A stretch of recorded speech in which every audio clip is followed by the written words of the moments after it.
Olá, tudo bem? Para essa questão, eu fiz aqui um encadeamento do que é necessário para que aconteça um choque.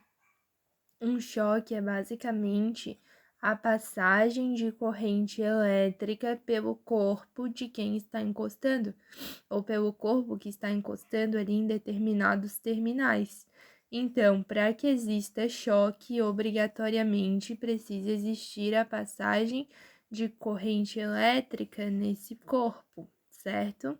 Então, para que exista corrente elétrica nesse corpo, esse corpo precisa estar submetido a uma determinada diferença de potencial.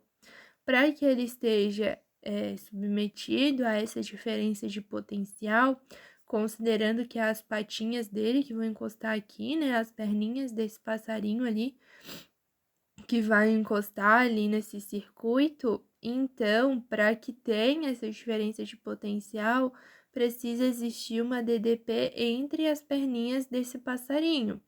Então, para que aconteça a DDP, eu preciso de uma resistência ou de um receptor, que são os elementos do circuito capazes, né, de consumir esse potencial. Você precisa lembrar também que o potencial é igual a energia por carga.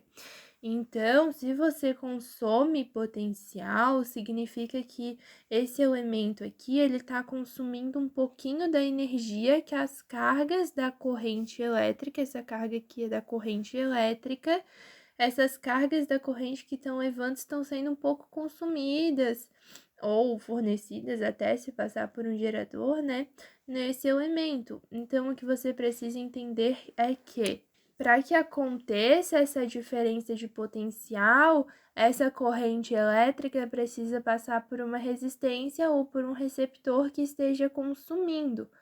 Ali a gente considera, assim como em todas as outras questões, né, de vestibular que não consideram a segunda lei de Newton, perdão, segunda lei de Ohm, que nos diz, né, que a resistência do fio é igual à sua resistividade vezes seu comprimento dividido pela sua área.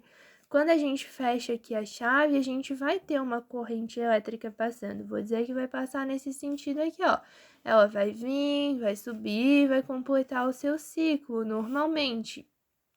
Contudo, esses fios aqui, a gente considera que eles possuem uma resistência nula.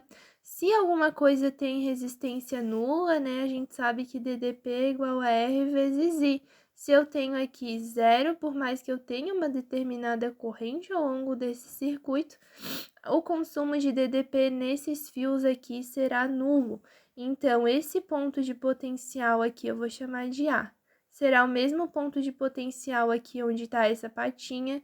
Como o fio aqui é o mesmo, né? O ponto de potencial se transmite, fica o mesmo. Aqui também vai ser A. Aqui também vai ser A. Então, esse passarinho aqui, as perninhas dele estão no mesmo pedaço de fio que não teve nenhum elemento consumindo DDP. Então, esse aqui já tem DDP igual a zero e ele não leva choque. Aí, esse ponto A aqui, ele vem se transmitindo ao longo de todo o fio, porque não tem resistência, não tem mudança de DDP. Aqui é A, aqui também não tem nada, é A, aqui é A. Daí, tu lembra que quando a gente tem, assim, né, essa igualdade de pontos de potencial, é o que a gente chama de curto-circuito, o CC, que é o curto-circuito. Então, no curto-circuito, a corrente prefere passar pela região de menor resistência, que no caso seria o fio aqui que não tem resistência.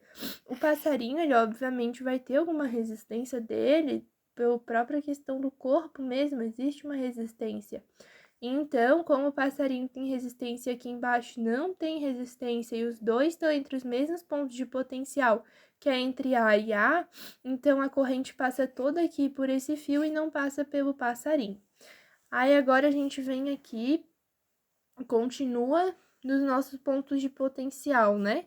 Aqui ó, o ponto A vai se transmitindo, aqui é A, aqui é A, finalmente é A ali, e nessa patinha aqui é A. Mas aqui ele já encontra uma lâmpada, né? Uma lâmpada aqui, ó. E uma lâmpada é o quê? É um receptor. Pode ser uma resistência, mas daí como ela transforma em energia luminosa, a gente considera como receptor, né?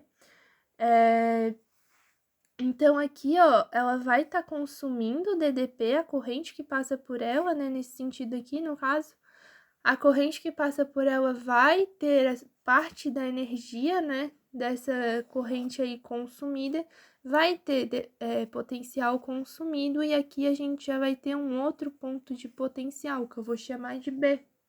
Então, perdão. Então, aqui eu vou ter B e A, ou seja, eu vou ter uma diferença de potencial.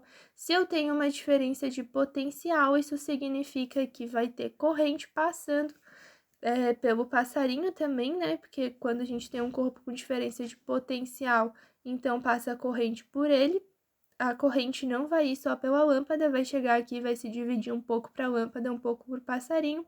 E pelo fato de ele estar entre pontos de potencial diferentes, né, ele vai apresentar uma DDP, e com essa DDP ele leva choque. Então, esse passarinho aqui leva choque. Aqui, esse ponto B iria se transmitir, né, ia passar aqui pela lâmpada, a lâmpada ia consumir novamente o restante ali, ia ser um outro ponto de potencial aqui, e esse ponto de potencial, como o fio é o mesmo, não tem mais nenhum elemento passando por esse fio, a gente teria esse ponto aí se transmitindo até aqui na bateria. Então, o único passarinho aí que vai ter essa diferença de potencial mesmo, que para gerar a corrente passando pelo passarinho, é esse passarinho aqui. Todos os demais, como aqui não vai ter diferença de potencial, vai ser um curto-circuito, a corrente prefere passar pela região de menor resistência, que no caso é o fio que a gente considera que tem resistência nula. Então, sempre analise a questão dos pontos de DDP, vai traçando os pontos de DDP passo a passo, e a partir deles você consegue determinar qual que leva choque e qual que não leva.